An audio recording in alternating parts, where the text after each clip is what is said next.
ত্রিপুরার খেলা চলতেছে না, বড়াই লাইতেছে গৌতম গম্ভীর, শিকার জামান, ঋষভ পান্ট ইন্টারন্যাশনাল প্লেয়ারের লোক কি আর পারবো। গৌতম গম্ভীর তো একলাই। আপনারা জানেন যে আমরা এবছরের মাধ্যমিক এবং উচ্চ মাধ্যমিকের পরীক্ষার ফলাফল, পরীক্ষা কিন্তু হয়নি, কিন্তু তথাপি ছাত্রদের আগের পারফরমেন্স, যেমন মাধ্যমিকের জন্য ক্লাস 9 এবং 10-এর পারফরমেন্স, আর 12-এর জন্য মাধ্যমিক 11 এবং 12-এর পারফরমেন্সের ভিত্তিতে আমরা ফলাফল প্রকাশ করেছি। এই ফলাফল প্রকাশ করার পর কিছু কিছু অসঙ্গতি ধরা পড়েছে। ছাত্রদের পক্ষ থেকে কিছু অভিযোগ আছে যে বিভিন্ন বোর্ডে আরও অনেক বেশি পার্সেন্টেজ দেওয়া হয়েছে, আমরা কেন কম দিয়েছি ইত্যাদি। তা আমরা যে নাম্বার নিয়ে এসেছি স্কুলের মাধ্যমে, সেগুলো চেকিংয়ের জন্য আমরা গত সপ্তাহে আমাদের সমস্ত রাজ্যের 8টা ডিস্ট্রিক্ট থেকে টিচারদের রিকোয়েস্ট করেছিলাম, আপনারা যে নাম্বার দিয়েছেন সেই নাম্বারগুলো আবার পুনরায় দেখে যান, আপনারা দেওয়া নাম্বারটা আমাদের রেকর্ডে ঠিকঠাক করেছে কিনা। এতে খুব একটা হয়নি, কিছু কিছু ক্ষেত্রে হয়তো একটু অসঙ্গতি ধরা পড়েছে। এছাড়া যে সমস্ত শিক্ষক মহাশয়রা এসছেন এবং মাঝে ইন বিটুইন কিছু কিছু স্কুল থেকে রিপ্রেজেন্টেশন এসছে, ভার্বেলি, রিটেন, কোনো কোনো স্কুল থেকে এসএমসি মেম্বাররাও এসছেন, এসে ছাত্র সন্তোষের কথা বলেছেন এবং কিছু ছাত্র সন্তোষ হয়েছে। আপনারা জানেন যে বিভিন্ন জায়গায় ছাত্র সন্তোষ হয়েছে। এই সবের প্রেক্ষাপটে আমরা প্রথমেই রেজাল্টটাতে, অন্যান্য বছরে কী হতো, রেজাল্ট যেদিন পাবলিশ হয় সেদিন মার্কশিট দিয়ে দেওয়া হতো, মার্কশিট দেওয়া হতো। এবার যেহেতু পরীক্ষা হয়নি, কাজের একটু স্রোতগতি ছিল, আমরা শুধু রেজাল্টটা ওয়েবে দিয়েছিলাম, মার্কশিটটা দেওয়া হয়নি। তো মার্কশিট আসার পরে সামগ্রিক প্রেক্ষাপটে আমরা যারা শুধু কোয়ালিফাই করেছে তাদেরই মার্কশিট দেওয়া আছে, সার্টিফিকেট দেওয়া আছে। বাকিদের কেসগুলো আমরা রিভিউ করেছি, মাস্টারমশাইদের রেকর্ড দেখে আর আমাদের রেকর্ড মিলিয়ে সেসব রিভিউ করা হয়েছে এবং সমস্ত ঘটনা পর্যালোচনা করে উচ্চ সরকার এবারের করোনা আবহাওয়ার জন্য একটা সিম্পেথিক দৃষ্টিভঙ্গি নিয়েছেন এবং অ্যাজ মেনি পসিবল সবাইকে প্রায় পাস করে দেওয়া হয়েছে মিনিমাম নাম্বার দিয়ে। 100% করা হয়েছে?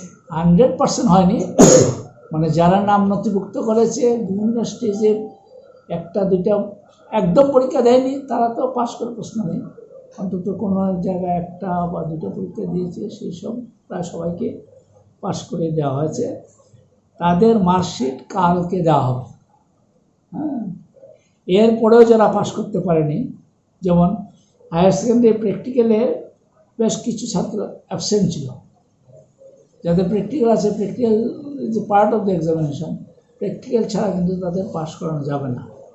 তাদের জন্য আমাদের হচ্ছে আগামী সেপ্টেম্বর 1 থেকে 10 তারিখের মধ্যে প্র্যাকটিক্যাল পরীক্ষা আবার পুনরায় নেওয়া হবে তাদের জন্য। সেটা তাদের জন্য অবশ্যই অ্যাটেন্ড করতে হবে, যদি অ্যাটেন্ড না করে তাহলে আমাদের কিছু করার থাকবে না। তারপর আমরা আগেও বলেছি, এখনও বলছি, যে এই ফলাফল যারা প্রকাশ হওয়ার পর যারা অসন্তুষ্ট হবে তাদের জন্য আমরা পুনরায় পরীক্ষা নিতে চাইছি, পরীক্ষা নেব এবং সেটা সেপ্টেম্বরে নেওয়া হবে।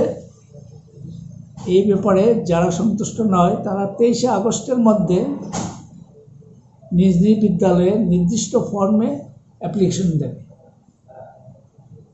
এবং বিদ্যালয় থেকে সেটা বোর্ডের কাছে 25 আগস্টের মধ্যে পাঠিয়ে দেওয়া হবে। মাধ্যমিকে ইমপ্রুভমেন্ট টেস্ট, দুইটি ক্যান্ডিডেট আছে। ইমপ্রুভমেন্ট টেস্ট মানে পাস করে গেছে কোনো একটা সাবজেক্টের, সে হয়তো 40 পেয়েছে, সে আরও বেশি চায়, তার জন্য একটা পরীক্ষা দিতে হবে। এরকম দুটি ক্যান্ডিডেট আছে।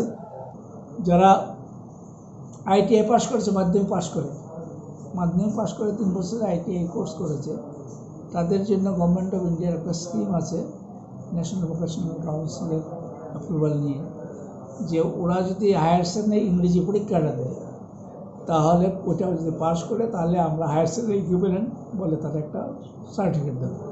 হ্যাঁ, অনেক ক্ষেত্রে দেখা গেছে চাকরিতে ITI পাস করে ছেলেরা মানে পার্টিসিপেট করলো, কিন্তু ফাইনালি যখন ওরা জয়েন করতে যাও জিজ্ঞেস করে এটা কি হায়ার সেকেন্ডারি ইকুইভ্যালেন্ট নাকি, সেই জায়গায় ওরা আটকে যায়।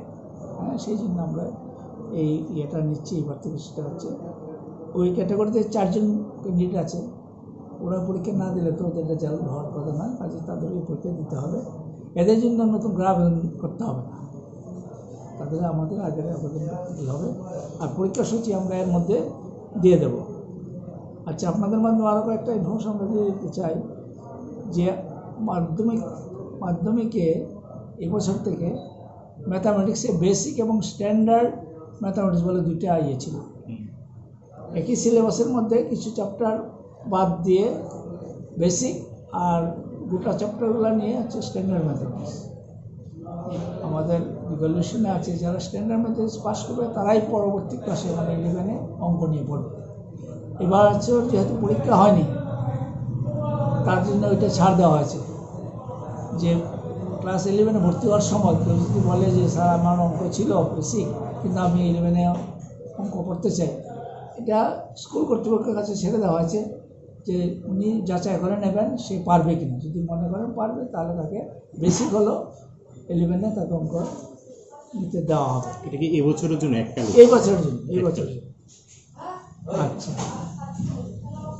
আমরা আগে জানিয়ে দিয়েছি যে 21-22 সালে মানে আগামী বছর যে পরীক্ষা হবে, CBSE এই পরীক্ষাটা বোর্ডের 2 ভাবে নেবে। একটা নেবে নভেম্বর-ডিসেম্বরে হাফ ইয়ারলির মতো, আর একটা ফাইনাল পরীক্ষা সেটা হচ্ছে মার্চ-এপ্রিলে। আমরা আমাদের গভর্নিং বডি দেশে একই সিদ্ধান্ত নিলাম যে করোনা আবার জন্য এটা একটা যুগোপযোগী সিদ্ধান্ত, কারণ যদি কোনো একটা পরীক্ষা না নেওয়া যায়, দুটোর মধ্যে অন্তত একটা নেওয়া যাবে এই আশা করে, তাহলে আর পুরোনো রেকর্ড ঘাটার দরকার হবে না। সেই জন্য আমরা এই বছর 2টো পরীক্ষা নেওয়ার সিদ্ধান্ত নিয়েছি। ডিটেলস কী হবে সেটা ডিপার্টমেন্টের সঙ্গে আলোচনা করে ঠিক করা হবে। প্রথম পরীক্ষাটা হবে নভেম্বর-ডিসেম্বর 21-এ, আর ফাইনাল পরীক্ষাটা হবে মার্চ-এপ্রিল 22-এ। প্রথম পরীক্ষা হবে এবারও যেহেতু করোনা পরিস্থিতি আছে, এখনও স্কুল কলেজ খুলেনি, ক্লাস টাস এখনও ফর্মালি আরম্ভ হয়নি, অনলাইন ক্লাস যদি হচ্ছে ফর্মাল ক্লাস কিন্তু হচ্ছে না।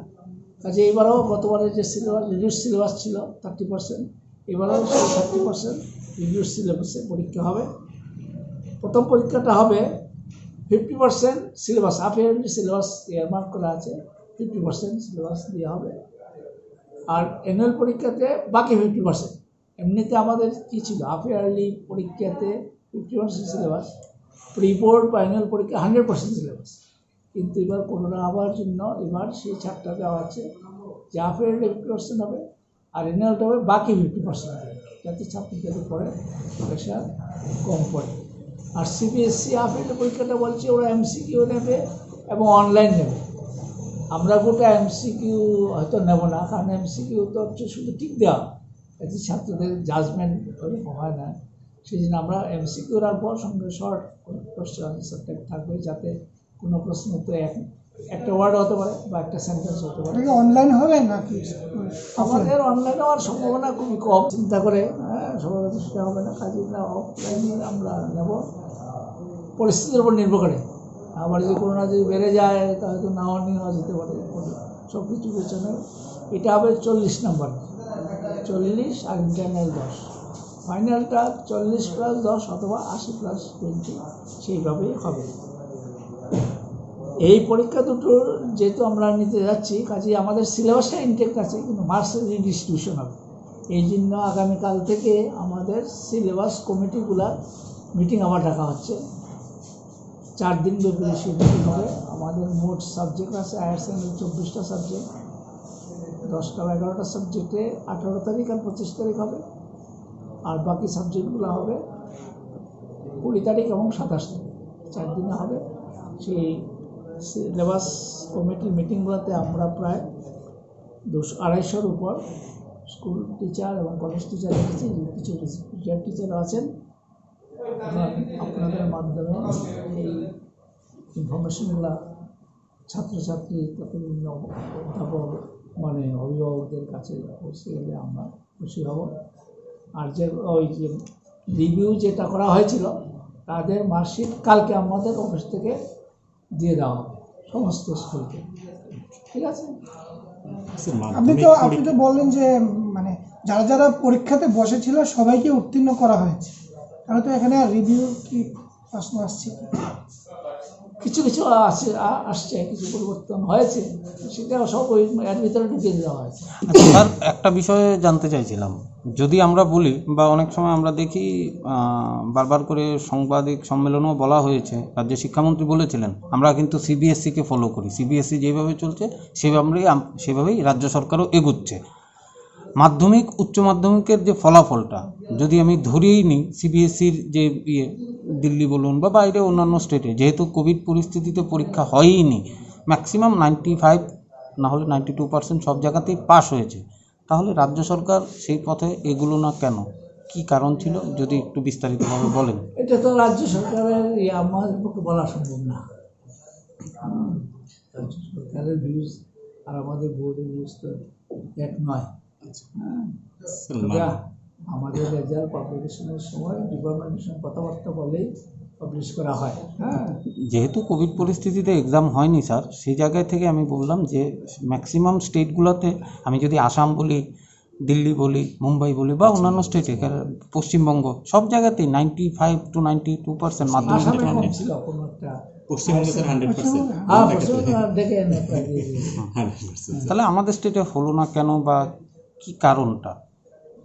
সেটা আমাদের পক্ষে বলা সম্ভব না। এটা ডিপার্টমেন্টের যারা পদাধিকারী আছেন তারা এটা ভালো বলতে পারে। স্যার মাধ্যমিকের পার্সেন্টেজটা ছিল 80.62%। এখন যে আপনারা রিভিউ করে যে আবার নতুন করে ফল প্রকাশিত করবেন বা করছেন, বা সেটাতে পার্সেন্টেজটা কত শতাংশ গিয়ে দাঁড়াতে পারে? প্রায় 100-এর কাছাকাছি, 90 হয়ে যাবে। আচ্ছা, মানে শুধুমাত্র কারা অকৃতকার্য? যারা পরীক্ষায় বসেনি, ধরুন 9-এর পরীক্ষাতে বসেনি, তারাই শুধু 9-এ পড়াশোনা বা রিপোর্ট দেয়নি। মাধ্যমিকে তো ছিল 80+, 80 এবার এটা নিয়ারলি 99+। এই ডিসিশনটা কি ছাত্র আন্দোলনের ফলে নেওয়া হয়েছে না গভর্নমেন্ট কেন নেবে? এটা গভর্নমেন্টের এই করোনা পরিস্থিতি প্লাস অন্যান্য বোর্ডের সার্বিক রেজাল্ট পর্যালোচনা করে, প্লাস রাজ্যে কিছু ছাত্র আন্দোলন হয়েছে, সব কিছু মিলে এটা হচ্ছে একটা popular decision for this year only. মাধ্যমিক উচ্চ মাধ্যমিক দুটোটা কেসি নিয়েছেন আপনারা? হ্যাঁ, উচ্চ মাধ্যমিক আগেই প্রায় 95% হয়েছিল, এখন যা কিছু বাকি ছিল সেটাও প্রায় খাবার হয়ে গেছে। অল্প যে বললাম প্র্যাকটিক্যাল পরীক্ষা যারা দেয়নি তাদের প্র্যাকটিক্যাল পরীক্ষা দিতে হবে, আর কিছু ইকুইভ্যালেন্ট আর ইমপ্রুভমেন্টের 5-6 জন আছে, ওদেরকে পরীক্ষা দিয়ে তবে